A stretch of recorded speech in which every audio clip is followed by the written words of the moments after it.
Welcome back to the Rhetoric Warriors podcast.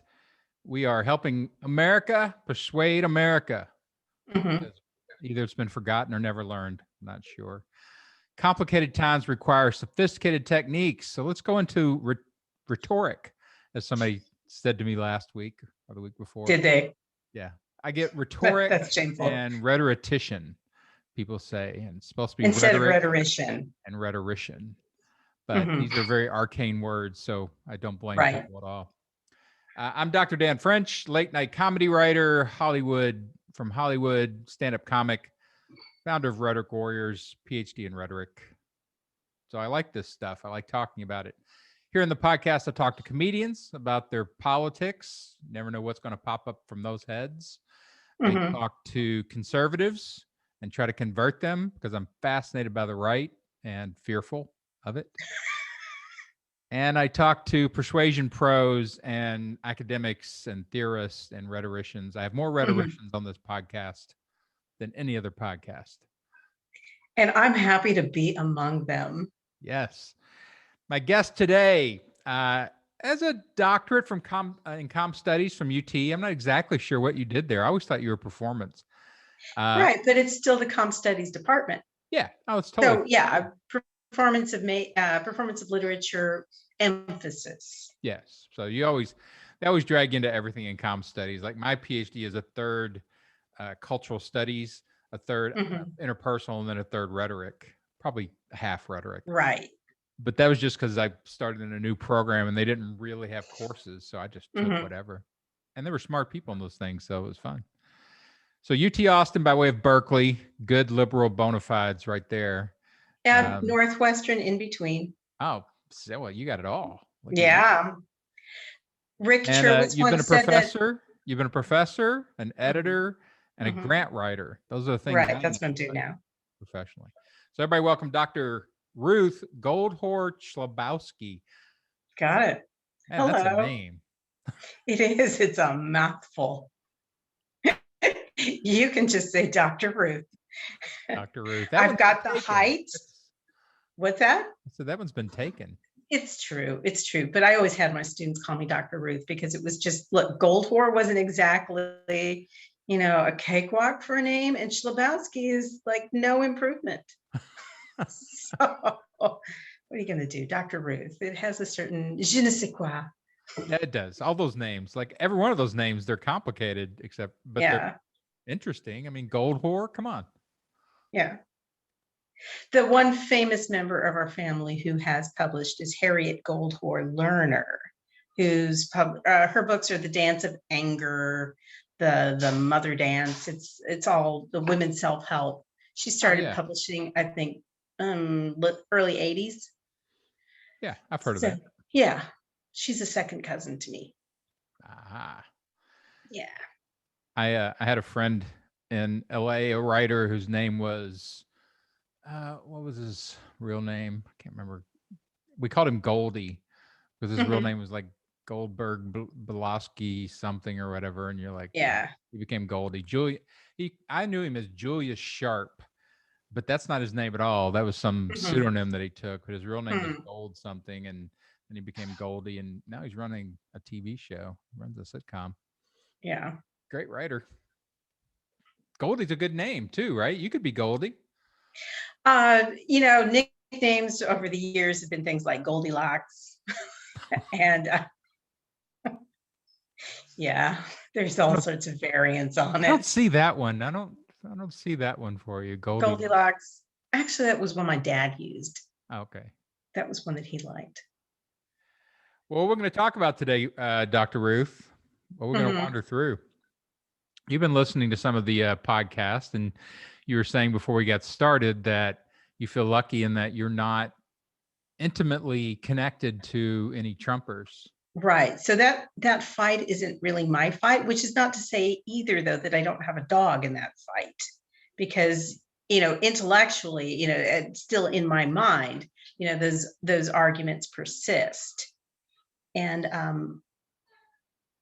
I mean, being Jewish and coming from a traditionally democratic Jewish kind of background, without that peel off, in the Reagan era toward the Republican base, and not being part of the community that wants to stomp its foot and say, but Trump is better for Israel, which is bullshit in my opinion.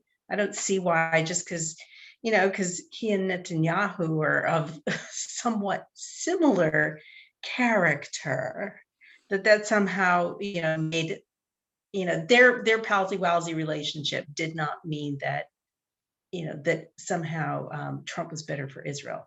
And I always want to like knock on the door and say, hey, do you remember that at the end of Obama's administration, he committed $35 billion to Israel's defense? So money talks.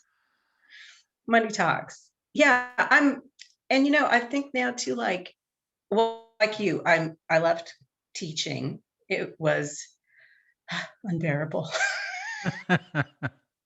It's crazy how bad that profession is. It's just awful. And you think it's going to be engaging. And I know, like, the most serious mistake I made, the biggest fantasy that I had, was that somehow, the students were going to be intellectually engaging. I mean, you come across a few who are really bright and charming, and you connect with, and you fall in love with them.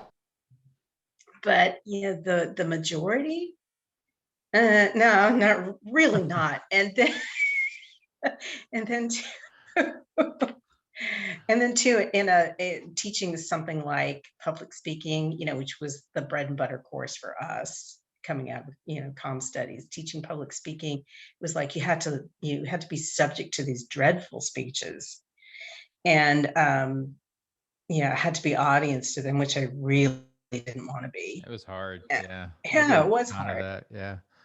It's kind of like going into the MBA, right? You go to grad school, you learn all this sort of PhD level stuff, get to the MBA of academics, and then you have to go back and teach first graders how to play basketball. Right. And not to say it in a demeaning way. Everybody has to start somewhere, but it's no fun to go back where you started. No. Again and again and again and again and again and again. Yeah. So, right. And it seemed to that, I didn't really get myself that well connected with the faculty. I didn't have those kinds of. Where did you teach? My first full-time teaching job was at Austin College in Sherman, Texas. I thought I had died and gone to hell. Wow. It was that bad. Well, that's the other part that's bad about that occupation, is you have to go where the jobs are. Exactly. I got offered a job in the Upper Peninsula of Pennsylvania, and they told me cold that country. Yeah, and they were like, well, we have a week off for deer hunting season. And I'm like, I'm not sure. It seems like my place. Yeah. No, I wasn't. It was not a comfortable place to be. It's a small city. It's not a small town, like 30,000. It's more than an hour's drive from Dallas. Now, for me, fortunately, I still had some. I had an old friend, Donna Rubin, that I suggested you look at her work. Yeah, collects speeches by women, right? Right. Great project that is. I need to talk to her. Yeah, and she's got an interest now in. She's got a book contract she's working on, and I told her about Carlin Cores Campbell, and now she's, she was really glad now she can drop that name, that she's familiar with it. Someone she was speaking to recently said, hey, we'd like to obtain the rights to this collection that you've built. And, one person to put you in touch with, or maybe get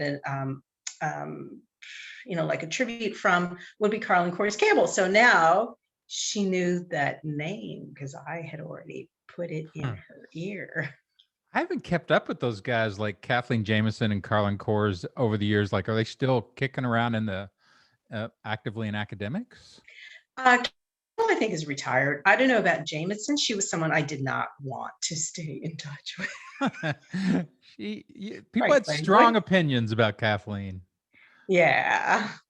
I didn't know her that well. I just remember Beth Makem and some of that crowd really liked her. Oh, well, they were kissing up to her so big time too. And it was just crazy. I did take a course with her, which is why I got to know her better and was not too pleased. So yeah, let the world know I'm fine with it. Well, there again is the other thing about being in academics, the inner politics of, personalities and power and all that stuff. It's just unfun. It's brutal. It's really brutal. So I did take, it was her first semester as the acting, or she was the chair of the department, of our department. And I took her public address course, which she just winged it. That's all she did. She assigned everyone, like you had to pick a speech and you were going to write the definitive article, as if there were a definitive article on that one speech, like from your perspective and your point in time. And that way she sort of brushed off having to do anything. Because Yeah, that was always kind of my feeling about her. Like, I think she was really bright, very ambitious, more interested in the climbing through academics and over into the public sector, and getting some minor celebrity at least over there than she was in the actual academics. Because you have to give it up to guys like Hart. I mean, that guy loved academics and he loved teaching. Put a lot into it. So. And I sat in. I sat in on his rhetorical theory course, or rhetorical criticism, or rhetorical analysis. I don't remember. That's the first class I took in grad school. Yeah. Were you in the same? Were we sitting in on the same time? I might have. Don't know. I don't remember. But I did take, and I took Payne's Burke class. And we might have been sitting in on that one together as well, though you might have taken it the year before. I don't know. Yeah. But that was eye-opening. That was really, expand your mind, expand your thinking. That's why I like I'm having Payne on every Wednesdays right now. I had him on, like, we'll do the fourth one this coming week. And my YouTube channel got banned for some reason. So I've got to figure out what went on with that. And I told Payne, or he found out, he's like, what happened to the channel? And I'm like, I don't know, something popped up on their software. And he's like, this is why I've kept a low profile for the last 40 years. Poor man. So he just doesn't know how to negotiate some of the basics of this online activity. Well, the site is down, it's gone. And so he's afraid, like, we said something wrong and that kind of stuff. I'm like, well, there's software triggers on maybe words and things like that. But I'm literally like doing if you cussed or something. I'm going out to clean up public discourse instead of filthy it further. So, we'll figure it out. But he's one of those guys, and I think this has always interested me about academics that are just sort of deep background, that they're back there percolating interesting coffee and nobody ever gets to drink it other than, a few grad students. And it's like, right. You got to capture some of that as part of the fun of this project and bring it out to some kind of public forum. Yeah. And of course, there's always, when you're in academia, there's always that, that obligation to, like, honor those who've gone before you. And, so you have to pay homage to them. And I think Rod Hart had said something like, I want to publish an article. So that's my cat. I hope that was a cat. That could have been anything. Oh, Abe, please go shut her up. She is deaf. Yeah. Okay. Abe's paying attention to her now. Yeah. The cat is deaf, so she has no idea how loud she is. That's hilarious. You got a loud deaf cat going around reacting to us talking about academics. She's a tabby, and I think tabbies are also more vocal cats. So she's really vocal and she doesn't hear anything. And we project where we think that she has an anxiety disorder because she doesn't hear anything in the world. Yeah, I would be a little anxious, my anxiety. And she's a really loving little kitty. I mean, she's a really sweet cat. I mean, well, you got to be. You don't know what's coming. You got to be as nice as you can, or as violent as you can. She'll take up as much lap time as you're willing to offer, and as much brushing as you're willing to offer. She's not skittish. She doesn't run away from people. Well, the thing we started with about you not having Trumpies in your environment and looking at academics now, I mean, it's part of the thing that's happened too in any kind of public, discourse, like doing stand-up is the same thing, or standing up in front of a class now. Mhm. That population has been activated, Right. verbally activated, and sort of like they don't like to be monologued to anymore. They want to participate in this dialogue. And that was always kind of part of UT. Like the undergraduates were always a little mouthy, and that was fine. But now they're mouthy Mhm. with, ignorance behind them. Right. And legitimacy too, because now you've seen a president in action for Yeah, 4 completely. years being, brutal, and it's all been legitimized. And I mean, coming back to, teaching now, and why I'm especially glad I don't have to do it. You've had 4 years. There's Kitty again. What's Abe doing to that cat? Abe just stepped outside. He's on the front yard. So he's, Well, I would he's too if not I had to get hearing. away from that cat. That sounds horrible. All right, but you've had a president, we used to have like a set of a set of sources that we could say, like, these are reliable sources. If you're going to source your argumentative speech, your persuasive speech, you're going to do it with citations from the New York Times, from the Washington Post, from Time Magazine. And you've had 4 years now of a president saying that all of that is bunk. I mean, good luck. What are you going to use for your, reliable foundation of content? Good Yeah, luck. he definitely destroyed the sort of the discursive anchors that gave you the right to Mhm. talk, like being educated, like you said, knowing the sources, Mhm. all that kind of stuff. Not saying certain things, like presidents before him had a requirement towards dignitas, right? Yeah, I right, mean, George Bush kind of broke that just by being a clown and a goofball. right, But Trump just came in and just snapped all the wires. right. And I'm, even though, like I say, I don't have anybody in my circles who's sympathetic toward him, but it's not that hard either for me to imagine, like, why people do. I mean, if you really, if you've got that feeling that you want your guy out there it's a football game context now. It's cheering for your side, cheering for your guy. And it doesn't have anything to do with any rational reason for, policy or,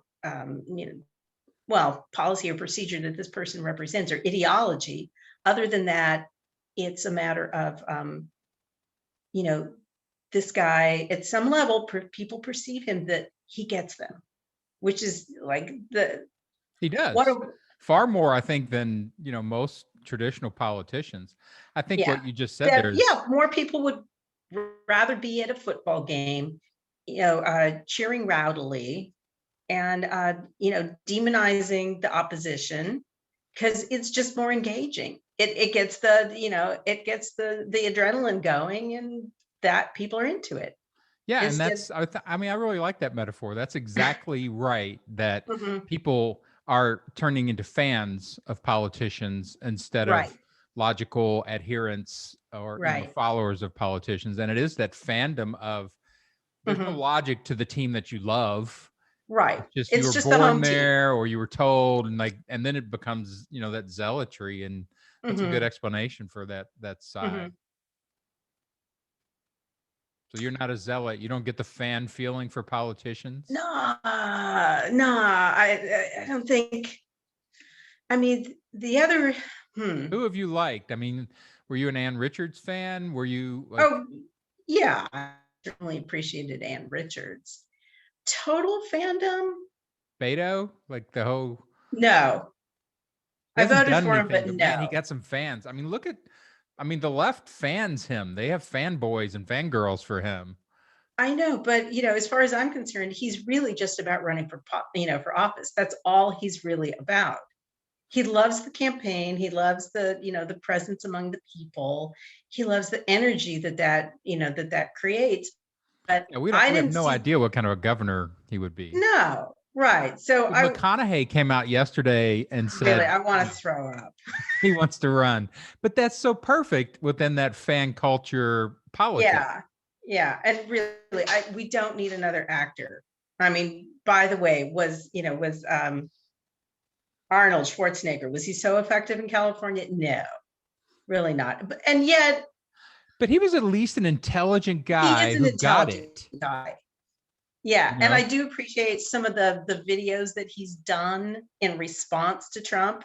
There was one, well, he done one really recently, following the January 6th insurrection, that was, that this is, this is America's Kristallnacht.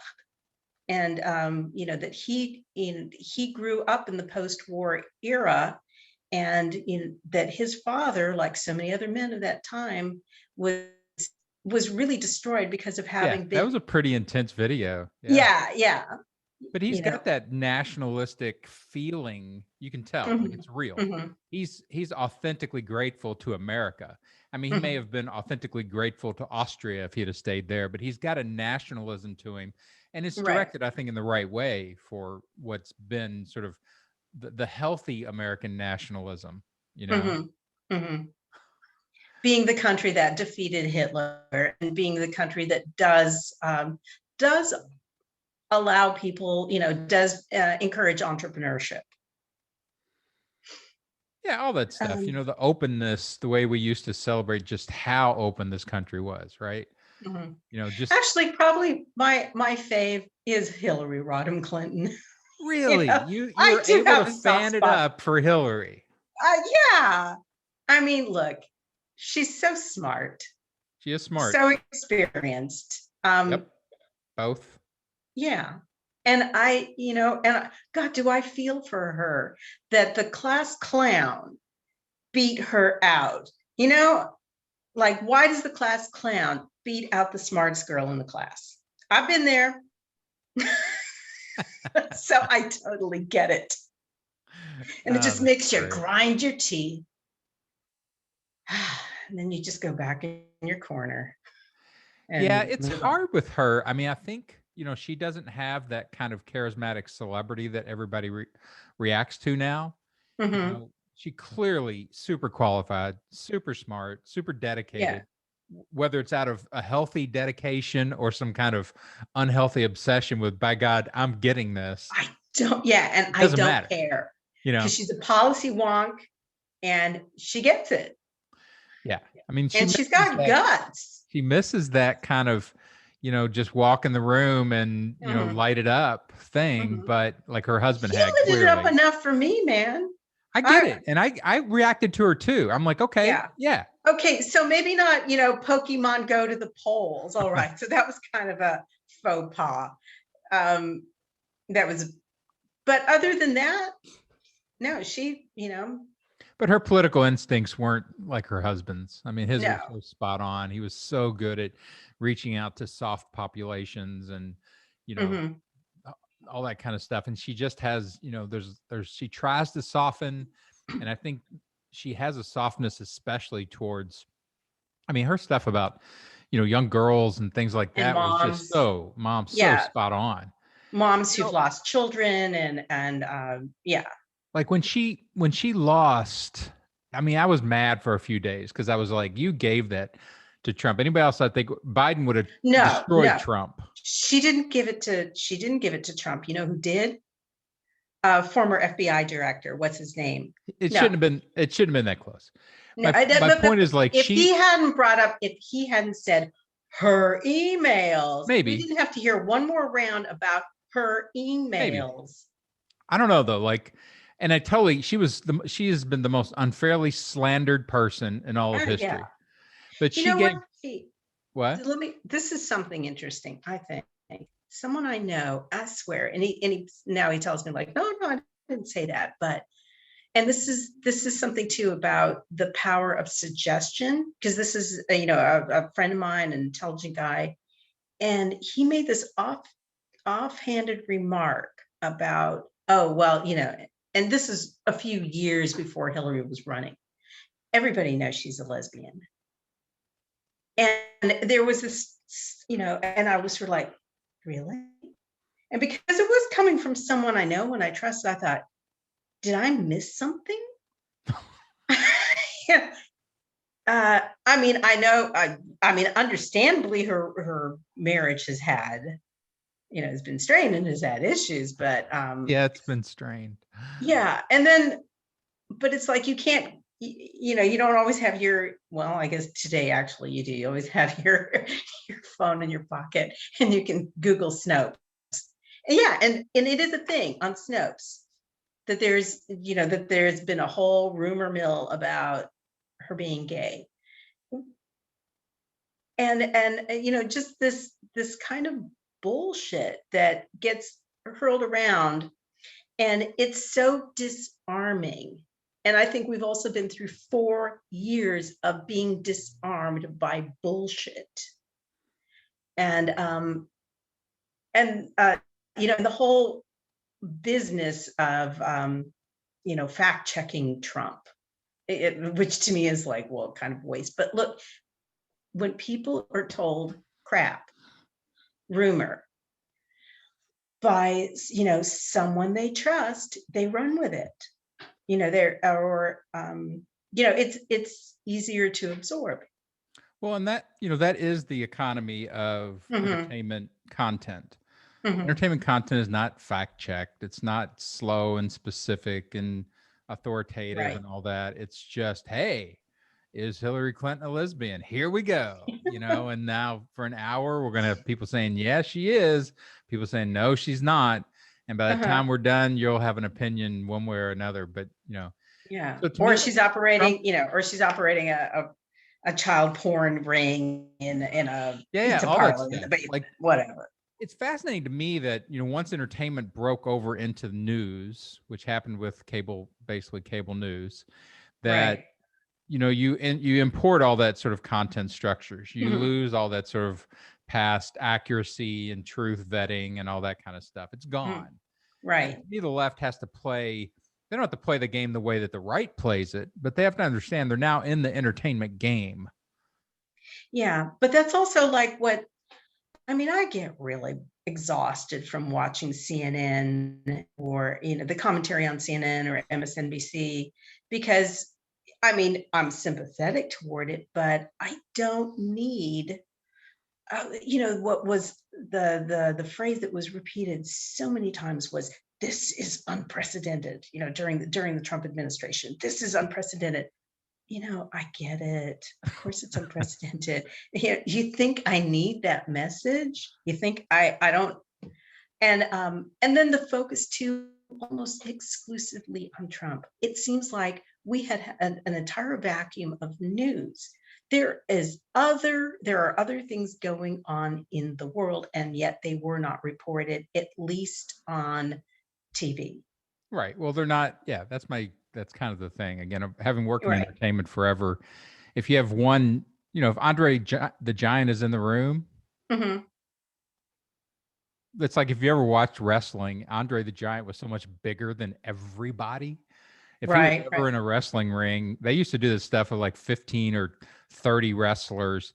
Everybody just watched Andre the Giant, because he's the biggest signal in that environment. And it doesn't matter He's the what. one who was in Princess Bride, or what was Yeah, that? Princess Yeah. Bride. Okay. Yeah. That kind of massivity, that kind of over verbal, and Mhm. Trump brought all those skills to the moment. Like he's Yeah. in entertainment and mass media forever, and was a, basically just a provocateur. And so he took over the space. The Right. question is, how do you break the provocateur? Like, Mhm. not, oh, this is bad and I'm tired of, like, what are the Yeah. techniques that counter that shit? Well, it seems like Biden might already be off on the right track by being like disengaged with it. Yeah, that's definitely a strong strategy. Just Right. Trump got pulled off Twitter, so he has no longer got a Yeah. bullhorn. So thank God, Right. Right. Biden should be thanking Thank God God for for that. that. Yeah. And why couldn't they have pulled the plug earlier? Why couldn't Facebook have pulled it earlier? Oh, Marky Zuckerberg, you couldn't stand up to him until you knew that his days were numbered. It's got to be a weird position to have a $1 trillion company sitting there and knowing that Yeah. this politician can yank 40% of your value out if you piss him off too much. He can, Right. cause all Yeah. these problems. So I don't think those guys have it easy either. It's all difficult issues. Like me getting banned from YouTube while I'm trying to clean up things like YouTube.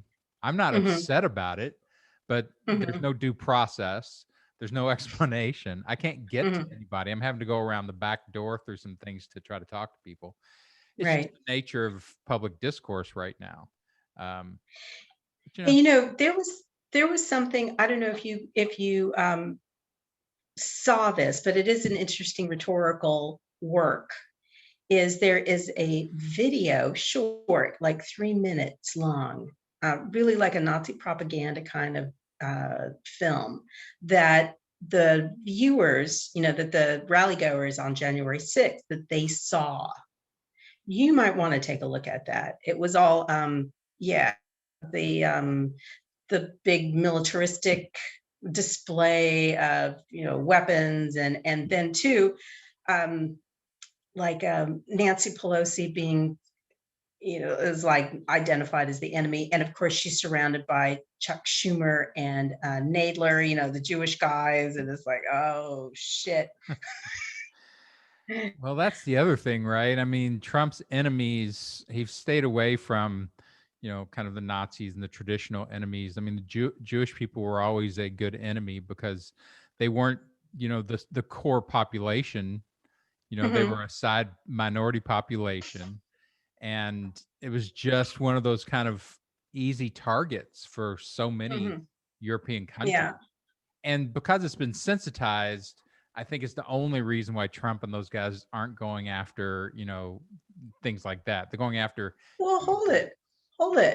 You've the Charlottesville, the Charlottesville marchers with the tiki torches, and the Jews will not replace us. yeah, there's definitely fringes of that Yeah, and stuff. just, and the Camp Auschwitz shirts at the January 6th storming of the Senate. Right. Oh, Well, the it's thing, there. oh, it's And there for then sure. This is the same way, like, but they pull up right now because and we've gotten a and lot of, every time they say Soros, every time they mention oh, I Soros, know. oh God, or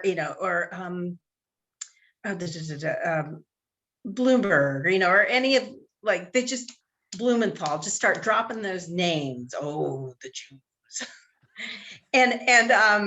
And what's his face? Jared? There's a term, you might not be familiar with it. It's called capo.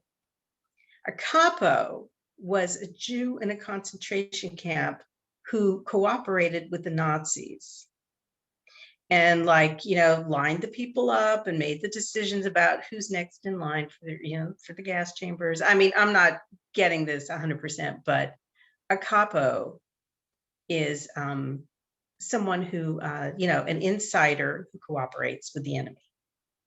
And that's where I place Jared. Well, you would think, I mean, we've got some, and this is part of the things you see when rhetoric wars start to, emerge in Mhm. these rhetoric battles. We've got a lot of experience, and a lot of rhetoric that's been developed around, anti-Jewishness, right? Mhm. Like, because we've seen that so much. And the same thing with Black Lives Matter. We've seen so Mhm. much of that. And even I think in some ways, like what's happened with the Me Too movement and women, we've got some Mhm. rhetorics to pull up and kind of that are already almost pre-made that we can Mhm. battle back with. But that's why I said, like, they don't take those things head on so much anymore, Mhm. as they try to avoid that because they can get wounded, rhetoric. Right, right. But like the immigrants coming in and South Americans and all this kind of stuff, they don't quite have that rhetoric yet. That's sort of been Mhm. built up and, communalized and sort of Mhm. developed over time to be able to fire back. So like something like a As in, caravan, you didn't hear that before until all of a sudden Trump started saying it. are you getting at how um, calling somebody a racist now is a way of fighting back? And it's made it difficult for those who have any consciousness or discomfort with being called a racist. Uh, Is that kind of the where you're going with this? I'm not perfectly clear.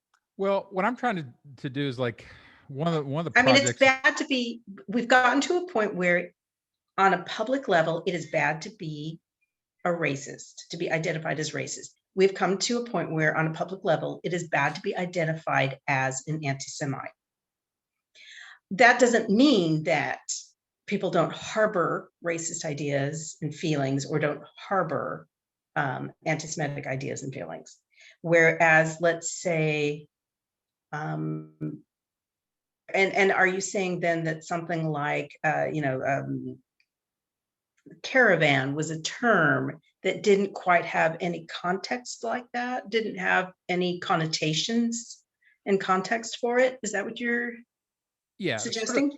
So one of the ways that I try to organize this stuff, because this stuff tangles so Yeah. fast, Mm-hmm. is I'm laying out, here's the unethical persuaders playbook, and here's the counters to that playbook. Mm-hmm. So one is this idea to have a, an invisible or an enemy, right? Like within our pure community. Right. And that's, for white, middle class, all that kind of stuff, conservatives, Trumpers. They keep identifying enemy camps. Mm-hmm. And when one of those enemy camps gets good at defending itself, right, they have to move to something else. And when they find like immigrants, illegal immigrants aren't good at defending themselves.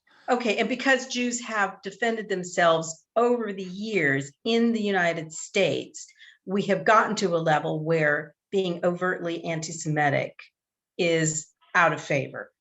There's some just like African Americans have worked hard enough at their cause that they've brought the national consciousness to a level where nobody wants to be openly racist or identified as such. Okay. But what's happened now is they're starting to build, once they, run into headwinds and real resistance, rhetorical resistance from a community, they have to create new communities and cancel culture people, like cancelers. They haven't really titled them yet, but that's coming. Right. So now, like, accusing somebody of racism or whatever is becoming the evil. Right. And if they can do that, that's going to be a really interesting rhetorical switch. And I'm seeing it gain some traction. You mean the kind of what bounces off me, it doesn't stick to me, it bounces off you, it's glue, whatever that little childhood rhyme is. Do you know what I'm talking about? Oh, where you just, like, I'm not, but you are, that kind of thing. Right. So for conservatives to start complaining about cancel culture, that's an example of that, right? Where they're moving, amongst, like, one things we need to be able to do, I think, to make inroads against this community is to lay out, here are the 15 enemies, subcamps that they go after. And they clearly do go after Jewish community. They go after any Jewish person with power or profile. They do it all the time. Right. But over here, like, maybe they've got this new ones are coming up, and those aren't defended, and they're going to pour all their resources over there and attack that because it's safer. They don't get that kind of blowback. Right. And then they get traction over there. Like, and so again, we've got to decide, like, as the counter to that, where you got to defend that as well. It needs its own defense language. Like, I like the thing you just said about Capo and Jared, like, that's a great rhetorical a piece of defense rhetoric against him. Right. And that's, an insider's. Yeah. That's an insider's use. You couldn't use it. I can. I can't say Capo? Well, all right. You said it. That's also an Italian term. I will grant you permission. Thank you. I appreciate that. From here on, Dan. Yeah, I'm you're allowed. Well, like, when and I think this is interesting from your perspective, Jewish, female, right, liberal Democrat. You've got these kind of things that put you into enemy camps for the right. Right. And well, you know what? I've been thinking about this before our talk, and there's some things about my background. I'll give you a little bit, because I know like you've chatted with some folks who come from a like yourself, a working class kind of background, and you needed to separate yourself from that. And because of I actually grew up in a really working class town on the East Bay in San Leandro, California, that was at the time very exclusionary in terms of next door was Oakland, Chocolate City. I didn't go to school with anybody African American until I went to UC Berkeley. Yeah, San Leandro had a history. Its real estate agents kept anybody of color out. There were some Asians, there were some Hispanics. Now it's a very, very diverse community. I mean, so that, and it had been there was a special show on TV back in the 70s, and it was called the Suburban Wall, and it highlighted San Leandro. So, like I say, it was pretty working class, and being Jewish, I was definitely a small minority. Though we had a synagogue in town, and I think too, because my mom got me into a Zionist youth movement when I was only 9, and I stayed in that all like through high school, did summer camp and activities during the year, and then went off to a year in Israel program after I graduated. So that idea of being kind of alienated from the community, I mean, that was my experience from the start, because I grew up in a fairly working class community. Both of my parents were college educated. I'm Jewish. Most of my community is not. I'm not comfortable with the fact that the San Leandro is so exclusive racially. And then I'm part of this Zionist youth movement, which is all about like, well, you need to leave America. You need to, when you grow up, you're going to move to Israel. That's what's going to happen. That's the program. So, yeah, I mean, outsider perspective, which I think is very advantageous if you want to study rhetoric and you want to analyze communication. I got it early on. So you had mentioned, like when we talked about, I asked you to do this podcast a while back, and you pushed me off, and then you came back around and said, "Yeah, I got things to say. I have a different perspective." What was in your mind when you said that? Oh, you had McClellan.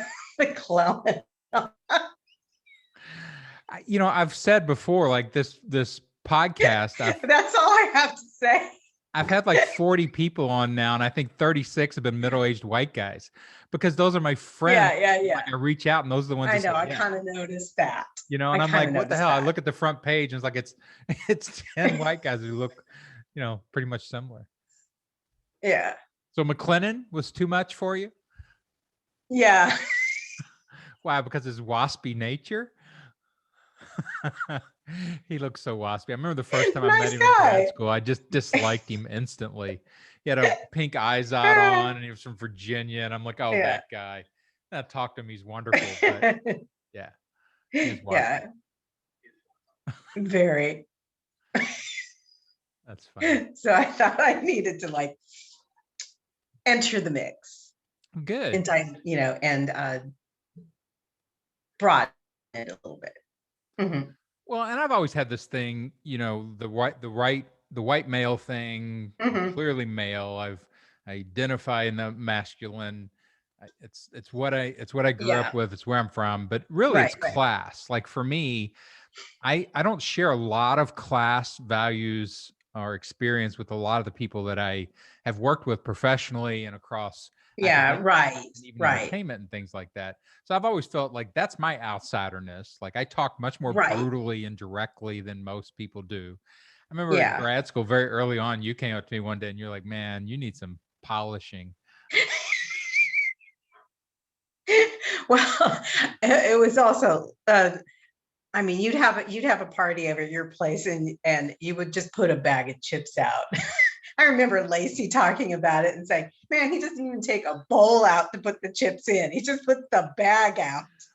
Well, Lacey, I don't know what Lacey came from. I don't know what his, background is, but he had a sense of style and things like that. So Yeah, sure, I had none of that. Nobody right. ever, Yeah. you know. Well, both his parents were college educated. His dad was a chemist. I think his dad had a master's degree in Well, there chemistry, you and he go, worked. lording your class over me with your bowls. Yeah. But I mean, I think they lived a pretty middle class lifestyle. Whereas, see, where my picture gets even a little more complicated, like I said, parents both college educated. Dad was an optometrist. Dad was a total failure as a businessman.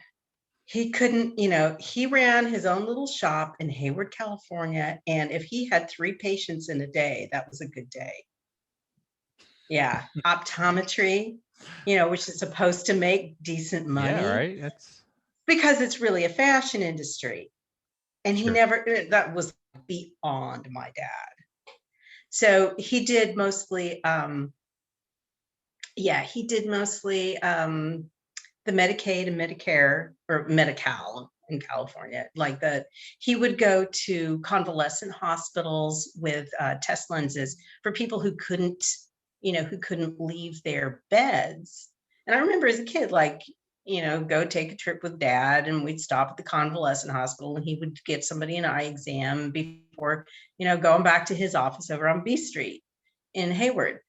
And back in the day too, I mean, my dad, he had moved from Brooklyn, New York to Berkeley, California to go to optometry school at UC Berkeley. So I went to my daddy's alma mater. And I told my son, if you want to go back to California and go to university, it has to be Berkeley. Don't talk to me about UCLA. No, I'm not going to hear it. What'd you have against UCLA? That's a fairly. Excuse me. There's only one Cal, the one. Yeah, the well, original. it's for the liberal bona fides. That's clearly true. Yeah. But so let's see. That's how my family ended up in the San Francisco area. It was that my dad had studied optometry at Cal, and he'd studied optometry at Cal because, get this, at the time, well, Columbia University had optometry, but they had a quota on Jews. So he needed to go to the land-grant university at the other end of the continent. They wouldn't let, they had too many Jews? They limited the numbers of Jews. That's a thing in the East Coast colleges and universities. Oh yeah, Jewish quotas. So that's why, like a place like College, New York, that's why you had so many Jewish students there. Brooklyn College, City College, New York. That was the path out and up out of poverty, and that's why you really had this crazy phenomenon of Jews who were immigrants and immigrant families settling in New York, and that was their source for education. Going back a few generations, you get further on when these quotas start disappearing, and so my dad did 2 years at CCNY.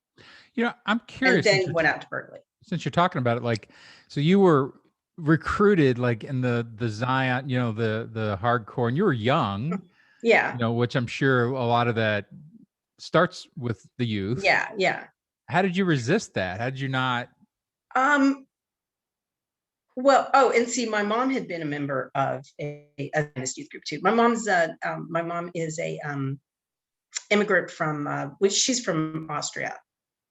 So on, she is a Holocaust survivor. And for a long time, we didn't really use that term because she was never in a camp. Whereas Abe's parents, they were both in camps. They had their whole families wiped out. Like nobody left. Abe's father had one surviving brother.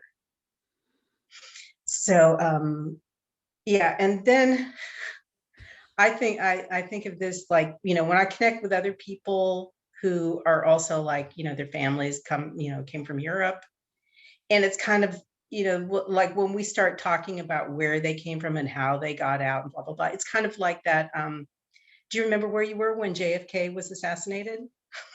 It's got that same kind of vibe to it. I Like, do. oh, I was okay, in the so what, womb. yeah, I wasn't. Actually, I guess I was 4 months. So I was born May 1st, Mm, 1963. So yeah. I was in the crib. And I was in kindergarten, so I do remember it. Anyway, so, so mom,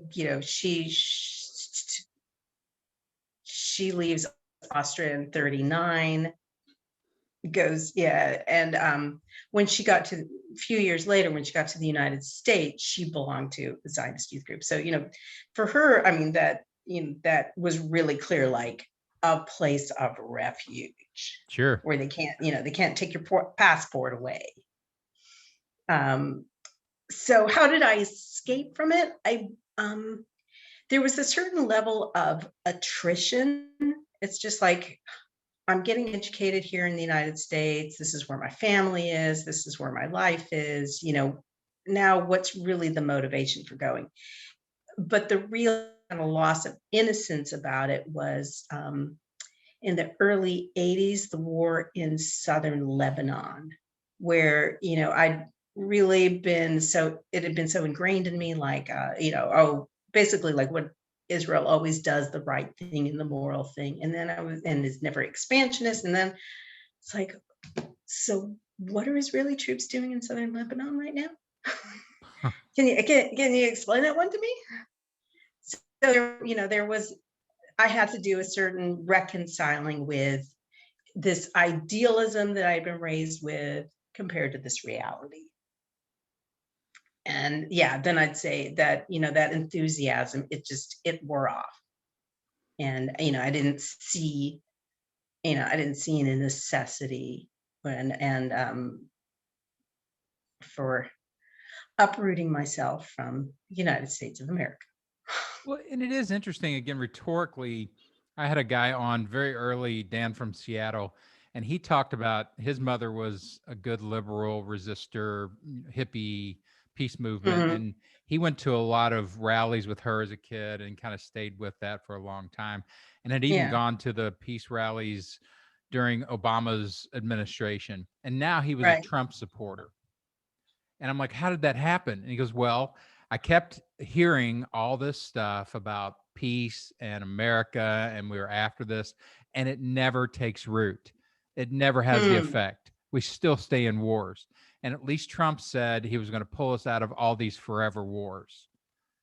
And so it was that kind of single Wow. ingot of, Single issue voter. well, and losing the idealism that the peace Right, movement says. And then, because what always happens with governments is that they can't be ideals. They end up doing right, things like right, that, like invading countries, and they end up right, destroying the idealism that they've built in major populations. right, right.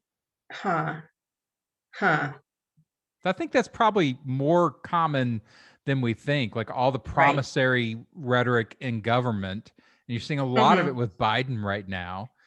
And then it mhm, doesn't come to fruition, and people become cynical and end up disregarding the original source. mhm.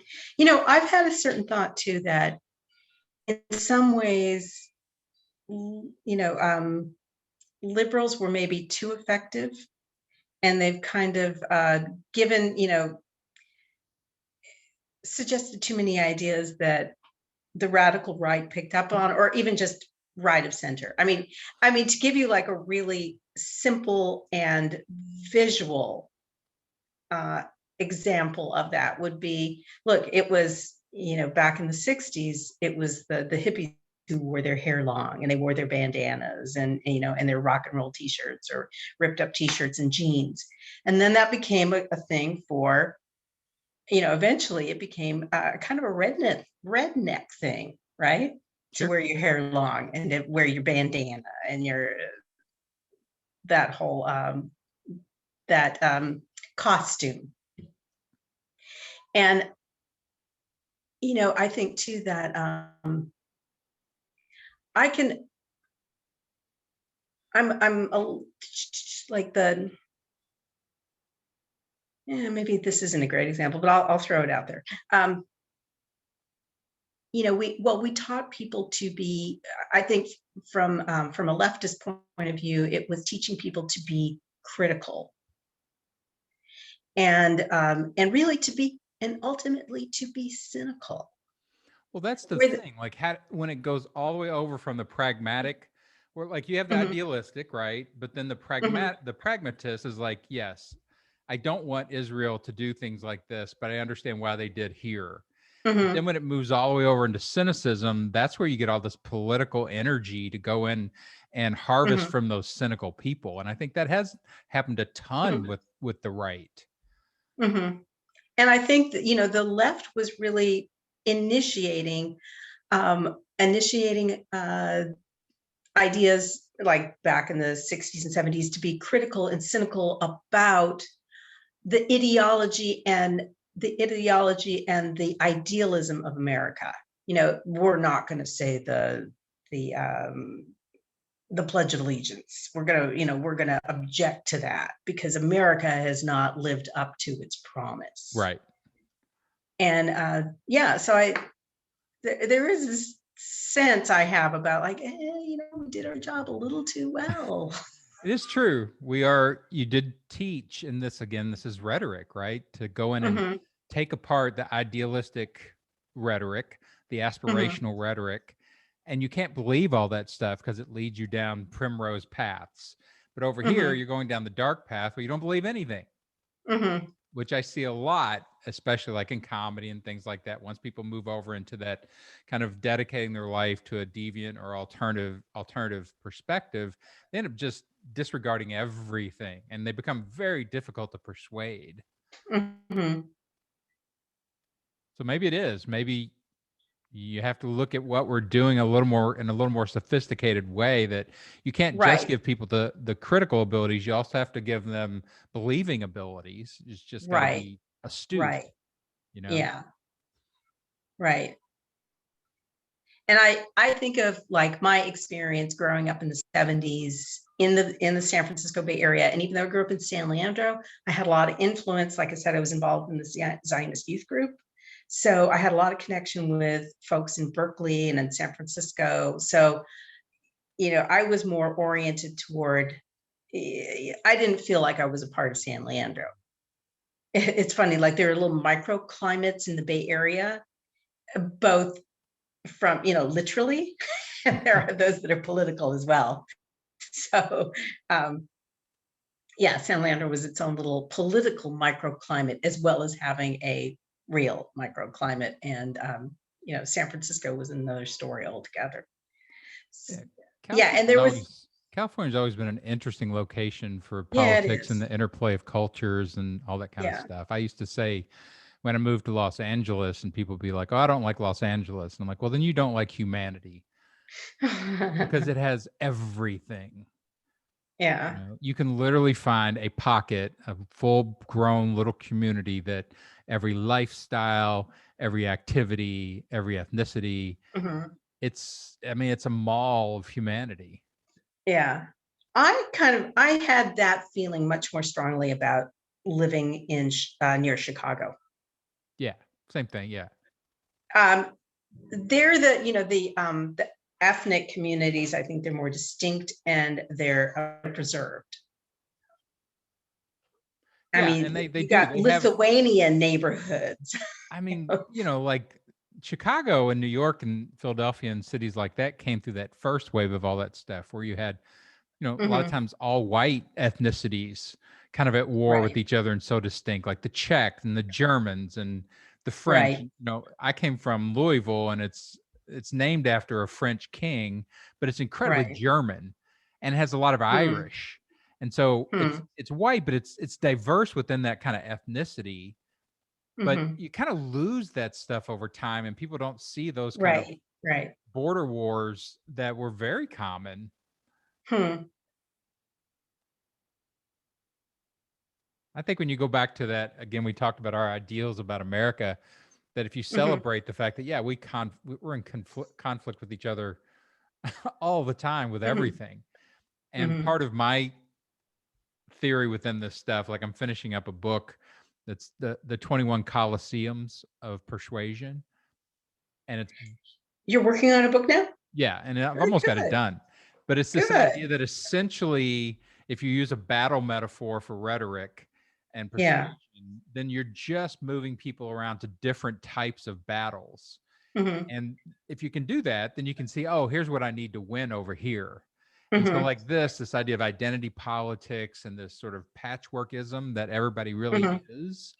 Like if you split out everybody's patchwork, like all the pieces of their quilt, like Mm-hmm. I'm white, I'm male, I'm working Mm-hmm. class, I'm a Mm-hmm. professor, I'm bald, it goes Mm-hmm. on and on and on.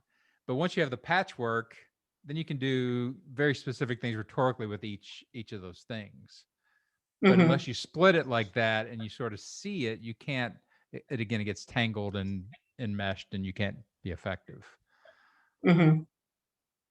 Yeah, I mean, and ultimately it seems like the goal needs to be like we were talking about, instead of, instead of like the extremism of the idealism on the one hand and the cynicism on the other, really coaching people and teaching people to hold competing thoughts in their minds together and to acknowledge and appreciate the conflicting, the conflicting, the human mind, and that you know maybe things don't have to be so well. It's kind of like what's a term I thought of before, was like well, it's just, our tendency toward reduction. We are really inclined toward reductive thinking, and reductive thinking also can lead to really handy argumentative tools that we can sort of throw at each other, because we can make pronouncements and generalizations, and but reductive thinking isn't good thinking. Now, is it? No, it makes for Oh, okay. good Oh, and you know communication, what? but The criticism often criticism, and it does encourage reductivism. multiplicitism kills you too. I mean, standpoint theory and relativism freezes you up, because all of a sudden now you've got 150 different viewpoints to cover on one thing. Oh And shit! No, you count me can't out. do it. Count me out. So you do get kind of locked up in a lot of different ways like that, which again Mm-hmm. is, I think, the value of rhetoric. It comes Mm-hmm. in, it's like, hey, I've got a way of looking at the blueprint. Like I can look at the Yeah. grid at least and get us moving again in this discussion. Yeah. So there you go. Well, Well, that's pretty good. this has been over an hour. It's been super fun, Yeah. Ruth. It's been fun. Nice talking with you, Dan. I knew you would have stuff to say. Yeah, I usually do. Yeah, once you get me going, it's kind of hard to shut me up. Yeah. Well, as long as people have something to say, that's a good situation. Right. So Right. any final thoughts before we get out of here? Nah, I'm good. It's been a pleasure. All right. Well, it's been a pleasure is a good final thought. I like that one. Well, this has been the Rhetoric Warriors podcast, Ruth Goldhor Chlebowski. And keep going out there and learning some stuff about persuading Okay. each other. We need it. So Yeah, you know what? If you've got some good, more contemporary theory, something since grad school that I haven't learned, throw it my way. You did bring up Baudrillard before, which I did like stumble across once because I was teaching at Cal State Northridge for a little while, and yeah, Baudrillard was like, woo, yeah, another mind expanding yeah. The experience. So cultural you got studies stuff and the media studies stuff is a really good thing to add into a comm studies background. It really Mhm. does some nice mind expansion. Oh, you know what's really trippy though? I don't know if you're aware of this. Okay, simulacrum. All right, when I first came across that term, I thought, okay, I'd like to know. He's saying that this comes out of the simulacrum is all. He says that comes out of Ecclesiastes. So I'm like, okay, I want to look it up in the original, in the Hebrew. I'm going through my Jerusalem Bible, like back and forth in the English and the Hebrew. And it's like, okay, the root's got to be like domeh or tzilam, or, I'm looking for like, find me, I want to find the root so that I know what that, it's not there. It's completely fabricated. There is no statement in Ecclesiastes about the simulacrum. Well, then he was practicing simulacrum. You know, maybe it's Yeah, he's exactly. so many levels of chess. He got you. Yeah. But no, I mean, I think I figured that out earlier on probably than most people, because like I said, I wanted to find out what was the Hebrew root. So like which Hebrew term was he using? How did it get translated from, into this Latin term? What was the original Sure. Hebrew? And it's not. It doesn't exist. That's so The funny. statement is not there. I don't know if he's still alive or not. We should send him a note. Hey, Yeah. man, don't go be talking about Ecclesiastes like that. Right. There's nothing new under the sun. Well, super fun, Ruth. I will Okay. check back with you and we'll stay in contact. Yeah, and send, email me a list of good reads I will. that you recommend. Sounds Okay. good. Thank All right. you. Bye. Bye.